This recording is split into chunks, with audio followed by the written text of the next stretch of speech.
मैं चैलेंज करता हूं कि जब भी इलेक्शन होंगे और डिले भी कर दें, अभी डरे हुए हैं कि जी अभी ना करो इलेक्शन, आप अगले मार्च कर दें। मैं आपको चैलेंज करता हूं कि तहरीक इंसाफ स्वीप करेगी इलेक्शन इंशाल्लाह। मुझे जेल में डाल दें, डिस्क्वालीफाई कर दें, जीतना तहरीक इंसाफ ने, क्योंकि कौम फैसला कर बैठी।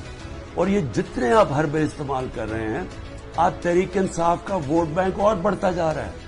लोग बेवकूफ तो नहीं है, कौम तो देख रही है क्या हो रहा है, और कौम के अंदर गुस्सा है।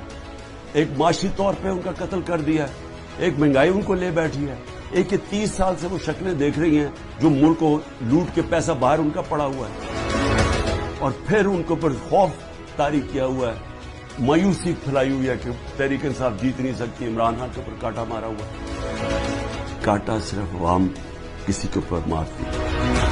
कोई भी जब अवाम की राय